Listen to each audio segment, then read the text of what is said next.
see major threats to the future of Michigan manufacturing, auto working jobs, and what will you do to eliminate those threats, sir? Okay, so I'll get into another little bit of a long answer, because when you say major threat, to me we have one really major threat. That's called nuclear weapons. As much as I hate to say it, it seems like I told you. So will be the defining phrase of the Trump administration, because we tried to warn people about the dangers of Donald Trump, about the failures of his past presidency, and how much more unfit and out of control he would be if he was re-elected. And MAGA, yes, the people who voted for Donald Trump, are already figuring that out before he takes the oath of office for a second time, because many MAGA voters, many Trump voters, especially those in unions, are realizing the mistake they made, in a specific example of that as leading to some union members in Pennsylvania to be furious with Donald Trump. And we are going to get into all of that. But before we do, if I could quickly ask you to leave a like on this video, and if you haven't already, to hit that subscribe button. It goes a long way, and it really means the world to me. Now, like I said, union members coming out against Donald Trump out of fear that he is about to cost them their jobs. And so before we get into that breaking news story, I want to hear the person who warned them about that in VP Harris right here. Now look, my opponent, Donald Trump, well, he makes big promises on manufacturing. Just yesterday, he went out and promised to bring back manufacturing jobs. And if that sounds familiar, it should. In 2016, he went out and made that very same promise about the Carrier plant in Indianapolis. You'll remember, Carrier then offshored hundreds of jobs to Mexico under his watch.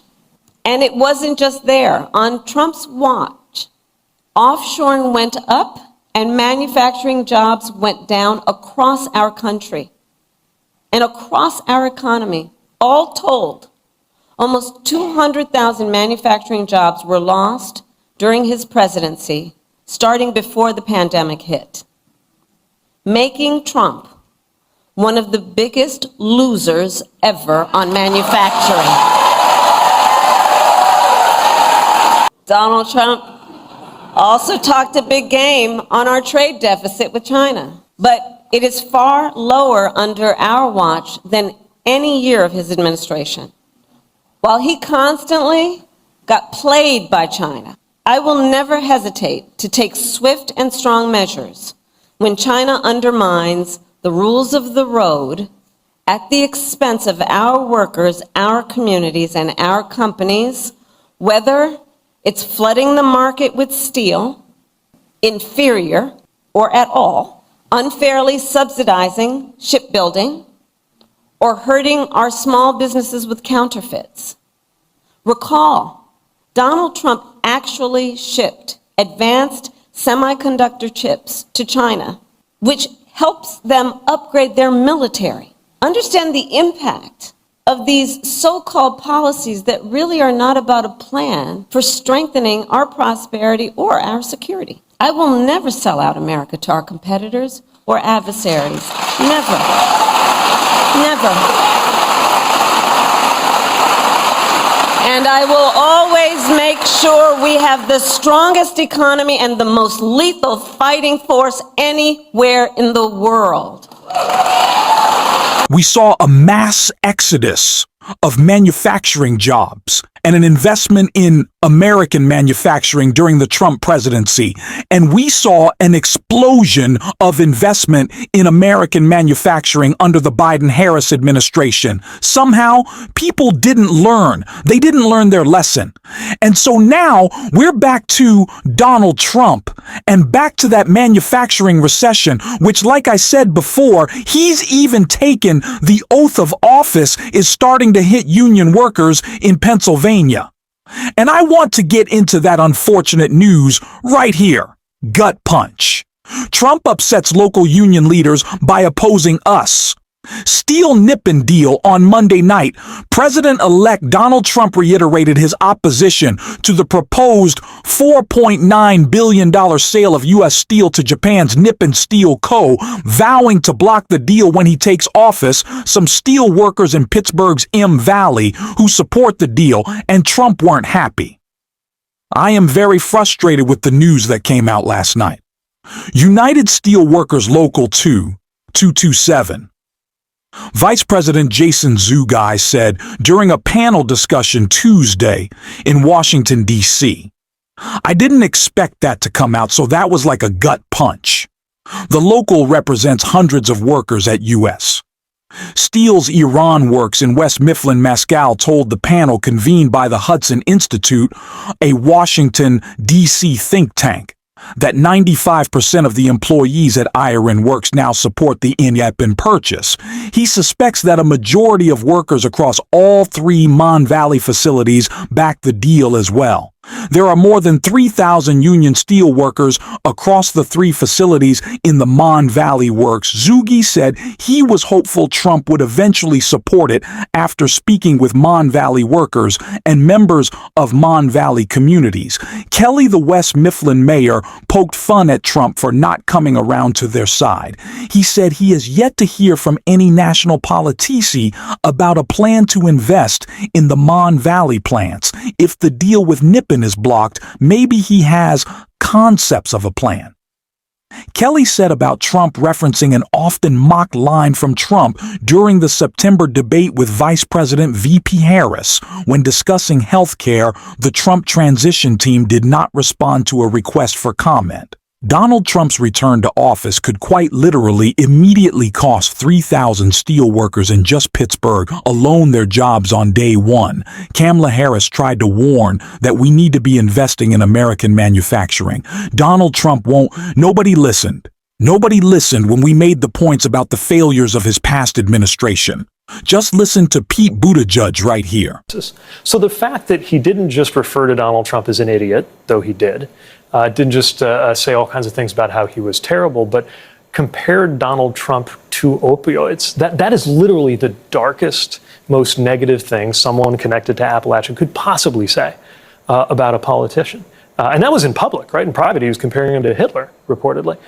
He has yet to explain why his opinion would be any different other than his own search for power. So when he says, I watched Donald Trump in office, that's what changed my mind, you're not buying that. That doesn't make any sense, especially coming from the Midwest. He's from Ohio. I grew up in Indiana and live in Michigan. I have seen how the industrial Midwest went into a manufacturing recession under Donald Trump and has experienced a manufacturing renaissance under the Biden-Harris administration. Why is that? Because the Biden-Harris administration has led on policies that have factories rising out of the ground of places, including places like near where I grew up, that haven't seen this kind of investment in a generation. How could J.D. Vance or anybody else initially think that Donald Trump is a disaster? Watch him lead the country into a manufacturing recession. This is, by the way, before COVID, let alone everything that happened through the mismanagement of COVID, and then say, oh, now I've seen the light. He's a great leader and I want to be on his team. I think we all know why J.D. Vance changed his mind. We saw an economic collapse under Donald Trump because of the mismanagement of the COVID-19 pandemic. His focus was on making himself look good, cutting big tax cuts for his rich friends. That was it. He never focused on me, never focused on you, never making the country better. No, he was focused on that. It's what we tried to warn people about, and it was going to be the same. This go around even worse, actually, because now Donald Trump has more billionaire friends who he wants to hand out more tax cuts to, and he's going to make you and I pay for them. This is exactly what we've been saying. It's exactly what Tim Walz said in this clip right here. Because we know when workers win, America wins. It's that simple. And guess what? The middle class grows and businesses flourish. Now look, Donald Trump and J.D. Vance, they see things differently. Trump talks a big game, but he was a disaster for working people. He was one of the biggest losers of manufacturing jobs in American history, and that's a fact. So to your neighbors, your friends, hell, our family members, If they say, I don't really like Trump, but I like his policies, which policies were those? When he destroyed American manufacturing? When he shipped jobs to China? Hell, he doesn't even manufacture his Bibles here. He outsources that to China. So just so we know, under his leadership, 83,000 jobs disappeared in Wisconsin. Now, I know this state knows. Thank God for Tony Evers and some sanity in this, because I remember. I hate to say it. I don't like to. I don't want to. But yeah, Tim Walz kind of told you. So we all kind of told you so. And Donald Trump even kind of told you. So many times he was asked about how he would bring back these manufacturing jobs that were already coming back because of the Biden-Harris administration policies opposite to those of Donald Trump, showing the reason why he should have never been elected again, let alone in the first place. When he was asked those questions, he would do the weave and he would never answer them because he doesn't have answers. Clearly. Let's go back to this clip. We remember this right here. The major threats to the future of Michigan manufacturing, auto working jobs, and what will you do to eliminate those threats, sir? Okay, so I'll get into another little bit of a long answer, because when you say major threat, to me we have one really major threat. That's called nuclear weapons. We have other countries that are hostile to us. They don't have to be hostile to us. I always say, if you have a smart president, you'll never have a problem with China, Russia, or any of them, okay? I got along great with Putin. I got along great with President Xi. I got along great with Kim Jong-un of North Korea. Everybody said, oh, you can't get along with him. He liked me. I got along great with him, and he has a lot of nuclear force. But you essentially have 5 countries, and you're going to have more. Whether you like it or not, you're going to have more. It's the single biggest threat to the world. Not only Michigan, to the world. And you're not going to care so much about making cars if that stuff starts happening. And we have people that asked about protecting and increasing manufacturing in Michigan, protecting the jobs of auto workers, and he starts talking about nukes. Why, America, were you not listening? Was no one paying attention clearly? And now we're suffering the consequences, and those consequences are going to have to be called out every single day. And we're going to be doing that on this show. And if you want to support that, as always, you can hit that subscribe button. You can leave a like on this video. And if you're stuck around at the end, you can drop a blue heart in the comments. And until next time, I'll see you soon.